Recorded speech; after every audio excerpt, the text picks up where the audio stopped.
stüdyodaki gazeteci arkadaşıma sormak istiyorum. Çünkü kritik bir haftaya girdik, önemli bir haftaya girdik. Barış ve demokratik toplum süreci açısından tabii tüm gözler bir taraftan Ankara'da kurulması beklenen komisyonda, diğer taraftan İmralı'dan gelebilecek olan açıklamada tabii bu haftayı barış ve demokratik toplum süreci, Türkiye'nin demokratikleşmesi sürecinde kritik bir aşamaya taşıyor. Neler söylemek istersin Rojbin? Neden kritik bu hafta yaşanması beklenen gelişmeler? Evet, Kürt sorununun çözümünde ya da Kürt özgürlük mücadelesinin geldiği aşamada tarihi bir süreçle yüzdeyiz. Bu tarihi süreç aslında yeni başlamadı fakat yeni bir aşamaya, yani her dönemde özellikle 27 Şubat sonrasından bugüne kadar sürekli bir değişim görüyoruz, bir yenilenme görüyoruz. Bu hafta da yani böyle bir beklenti var. Özellikle tarihi bir gelişmenin yaşanacağı ifade ediliyor. Çeşitli basın kuruluşlarında da geçti. Yine farklı kanallardan da bu süreçte bir gelişmenin yaşanacağı, özellikle gerillaların, bir grup gerillanın silah bırakacağı yönünde haberler var. Bu haberler doğrultusunda çeşitli zaten hazırlıklar da yapılıyor. Dünya gündemine oturmuş durumda. Bu tabii ki Kürdistan özgürlük mücadelesi açısından çok tarihi bir süreç ve bu sürecin gelişimi de bildiğin gibi 27 Şubat sonrası, yani 27 Şubat'ta yapılan açıklama sonrası gelişti. Kürt Halk Önderi Rebel Apo'nun özellikle bu sürece ilişkin olarak yaptığı barış ve demokratik toplum çağrısı sonrasında PKK bu sürece bir cevap verdi. İşte kongresini gerçekleştirdi. Kongresi sonrası fesihini ilan etti. Tabii ki yavaş gelişen bir süreç ama aynı zamanda beraberinde hızlı bir gelişimi de içeriyor. Çünkü süreç içerisinden geçilen konjonktür, dünyadaki değişimlerle paralel olarak hızlı bir sürece geçiliyor. Ama bu en önemlisi Kürtlerin ve Kürdistan özgürlük mücadelesinin gelişim aşamasıyla paralel gelişen bir süreç. Yani işte dışarıdan bir dayatmanın ötesinde kendi iç dinamiklerinin aslında gelinen aşamada bir değişim ve dönüşümü gerekli kıldığı Rebel Apo tarafından ortaya konuldu. Yani evet, PKK'nın gelişim aşaması, hani kuruluş süreci, neden gerekli olduğu, hangi sürece cevap verdiği ve gelinen noktada neden bir değişim süreci yaşaması gerektiğine ilişkin açıklamaları, değerlendirmeleri olduğu, bu yönlü basına yansıyan özellikle bir perspektif boyutu olduğu, 12. Kongreye sunulan belgenin bir boyutu yansıdı. Mesela bunlar üzerinden yeni bir sürecin geliştiği, aslında değişimin, dönüşümün yaşanacağı ipuçlarını verdi. Bu haftada böyle bir şey bekleniyor. Bunun sonuçları tabii ki önemli olacak, bunun yankıları önemli olacak.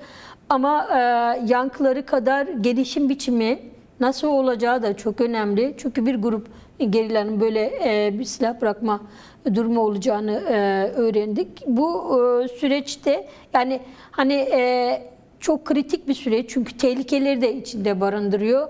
Evet. Yani gerillaların silah bırakması sonrası neler yaşanabileceği, Türkiye devletinin bu sürece hazır olup olmadığı, çünkü silahların bırakılması aynı zamanda Türk devleti şimdiye kadar herhangi bir adım atmadı ve bunu aslında biraz da gerekçe yapıyordu. Evet, hani bir silahların bırakılmadığını gerekçe yapan ya da işte böyle bir daha doğrusu kendisine gerekçe arayan, adım atmama konusunda bir gerekçe şeyiydi. Bu gerekçe de bir nevi ortadan kaldırılacak ama aynı zamanda gerillaların burada vereceği bir mesaj var. Yani şimdi hangi zeminde mücadele yürütülecek, yani Türkiye buna hazır mı? Aslında mesele bu.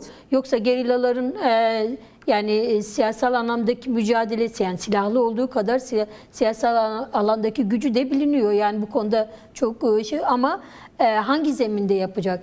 Türkiye Devleti ya bu silahların bırakılması sonrası neler yaşanacak? Yani bunlar önümüzdeki aslında tartışılacak konuların başında geliyor.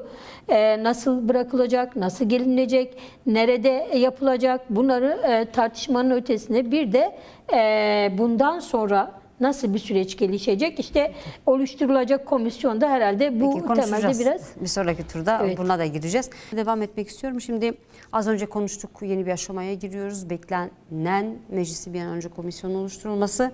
Bu arada önemli gelişmeler olursa Türk Devleti bu tutumunu hala sürdürebilir mi? Adım atmadı şu ana kadar, somut bir pratik bir adım yok. Eğer beklediğimiz gibi önümüzdeki günlerde veya haftalarda bir çağrı olursa, bir grup gerilla silahı bırakırsa onlar için demokratik siyasetin kanalları açılacak mı? Buna dönük neler söylemek istersin? Yani beklediğimiz adımlar devlet tarafından atılacak mı? Atılmazsa bunu nasıl ele almak lazım? Şimdi beklentiler aslında biraz o yönde. Yani bir grup gerillanın silah bırakması ardından Türkiye'de siyaset zemininin hukuksal anlamda yani hukuki olarak bir zeminin açılması ve gerillaların Türkiye'de siyaset yapma hakkının tanınması yönünde bir beklenti var ve bu komisyonun da, yani biliyorsun bir komisyon kurulma aşamasında, evet, ya da onun çalışması yürütülüyor. İşte tabii bu ben ondan önce şeyi söylemek istedim. Mesela aslında geçtiğimiz hafta Bese Uzat'ın KCK eş başkanın açıklaması vardı. Evet, diyordu bize, evet, yapmış olduğu açıklamada mesela biz şunu beklerdik dedi, işte PKK'ye özgü bir yasanın çıkarılmasını beklerdik dedi. Evet. Bir boyutu buydu. Mesela bu çok önemli bir açıklamaydı. Yani o açıklamadan hemen sonra PKK'nin kongresi sonrası bunun yapılabileceğini, yapılması gerektiğini ifade etti. Yine mesela terörsüz Türkiye kavramının aslında evet, bu konuda özellikle sakat bir yaklaşım olduğunu, doğru bir tanım olmadığını, bunun da soruna da evet, bu yönlü bir tartışma var. Yani bazı kesimlerin terörsüz Türkiye ismini vermek kavramı üzerinden komisyonla isimlendirmek istiyorlar. Ancak buna karşı başta DEM Parti olmak üzere diğer partilerin de karşıt bir tutumu, yani farklı bir isim olması gerektiğini ifade ettiklerini de biliyoruz. Buyur Rojbin. Yani yine mesela kurulacak komisyonun toplumsal barış ve demokratik komisyonu olarak mesela ifade edilmesi biraz, bu sadece gelişen süreç açısından değil, tüm Türkiye'deki dinamiklerin, Türkiye'nin kendisinin demokratikleştirilmesi üzerinden bir çalışma olması da tabii ki öngörülen bir şey, ama her şeyden önce bu komisyonun mevcut anlamda bir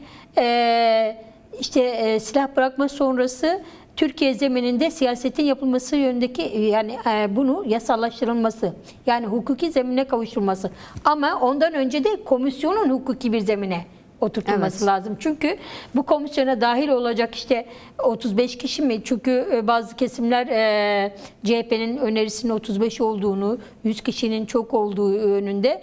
Bazı kesimlerde 100 kişi olmasını yapıyor ama şimdi burada kurulacak komisyonun bir kere yasal bir şeye kavuşması lazım. Evet. Yasal olması lazım ki daha sonra bu komisyona dahil olanlar tutuklanmasın. İşte biz geçmişte Kobani davasını, yine İmralı heyetine dönük gerçekleşen o tutuklamaları biliyoruz.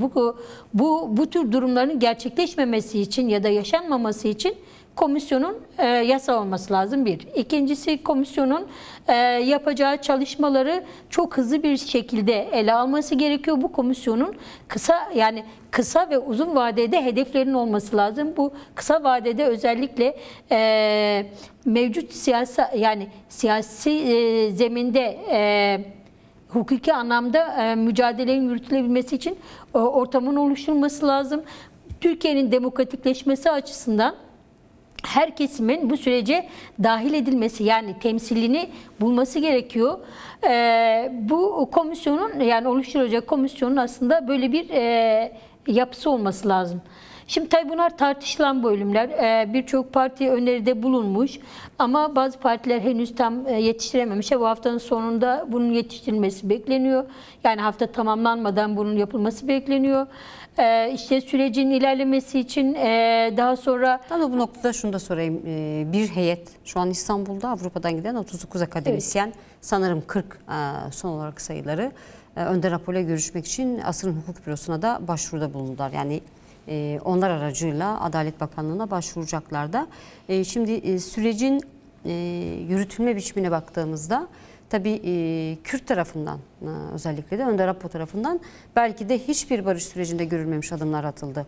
ilk olarak Önder Apo çağrı yaptı. PKK kendisini feshetsin, silahlı mücadeleyi sonlandırsın ki hemen PKK'de Önder Apo'nun bu çağrısına karşılık vererek kongresini topladı ve bu kararları aldı. Şimdi de tekrar bir çağrı olacağını biliyoruz veya belirtiliyor.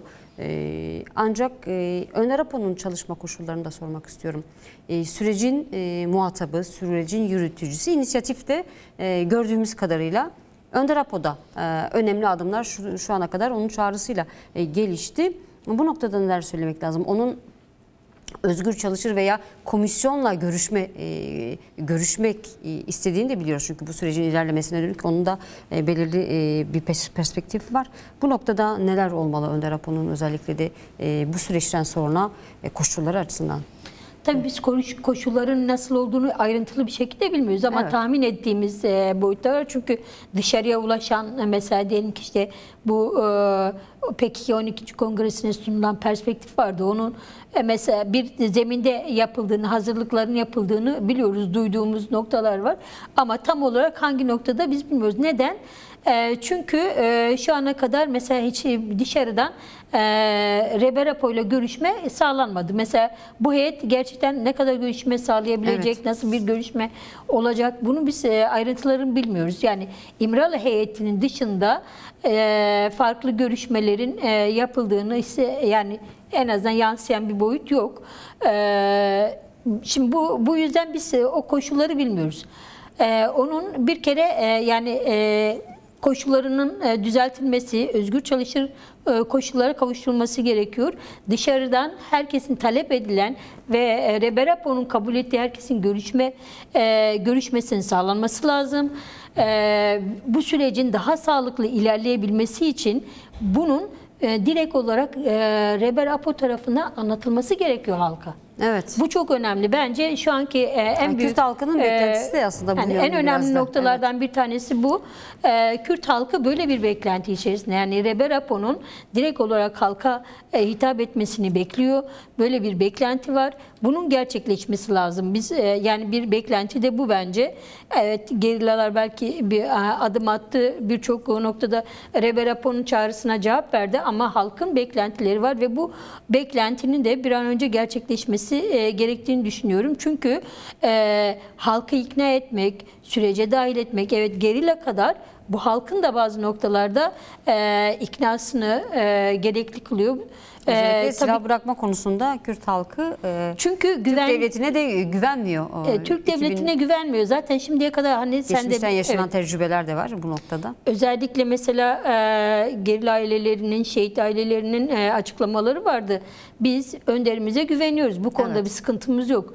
Ama bu devletin geçmiş pratiği ortada.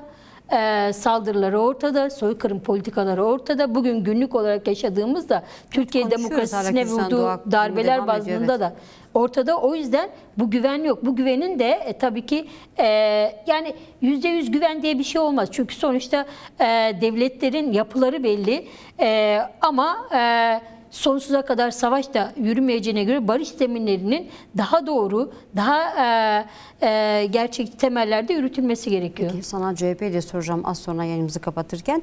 Rojbin, söz hakkını sana vermek istiyorum. Son olarak aslında kısmen Hacer arkadaş da değindi. Şimdi bir Kürt sorunun çözümünden söz ediyoruz. Aynı zamanda Türkiye'nin demokratikleşme sorunu diğer taraftan görüyoruz ki CHP'ye yönelik sistematik bir son dönemde artan bir siyasi soykırım saldırısı var. Süreçle birlikte bunu nasıl değerlendirmek lazım? Birkaç dakikamız var Rojbin. Evet.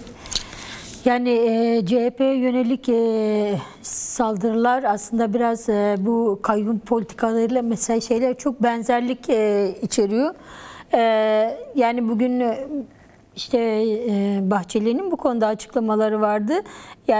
CHP'yi kartel partisi olmakla yani çeteleşmeyle suçladı. Yine farklı suçlamalarda bulundu ama şimdi CHP'ye yönelik bir ayar verilmeye çalışıldığı gözüküyor. Gözüken boyut bu. Evet. CHP'nin bence benim kişisel düşüncem CHP'nin demokratik süreçte yer almaması için CHP'yi kendi içinde kendi içinde boğuşturma boyutu olduğunu düşünüyorum ben. Hükümetin, özellikle AKP iktidarının bu noktada böyle bir politika izlediğini düşünüyorum. Şimdi bu yine yani bu operasyonlar, saldırıların kent uzlaşısına dönük olması da ciddi bir problem. Hem İstanbul'da hem İzmir'de yaşanan durumun aslında biraz irdelediğimizde kent uzlaşısına dönük bir saldırı olduğunu görüyoruz. Yani bu saldırılar öyle masumane işte bir yargılama, işte bir kandırma, bir yoksulluk operasyonu olmadı. Ortada. Bu yüzden de yani muhtemelen CHP'de kendi içerisinde bu durumu değerlendiriyordur farklı şekillerde. Çünkü şu an iktidarın yürütmüş olduğu bu politika gerçekleştirmek istedikleri işte demokratik bir Türkiye paraleliyle uyuşmuyor. Yani uyuşmayan bir partiye dönük bu kadar saldırı sadece bir partiye dönük değil. O partinin bütün halklarla kurmaya çalıştığı uzlaşıya dönük bir saldırının olması demokratik zemine dönük bir saldırı olduğunu gösteriyor. O yüzden de yani bu sürecin hem dikkatli izlenmesi hem de bu politikaların daha farklı değerlendirilip buna karşı mücadelenin bence yükseltilmesi gerekiyor. Bekir Hocam, çok teşekkür ederim. Yerimize katıldığın için. Teşekkürler.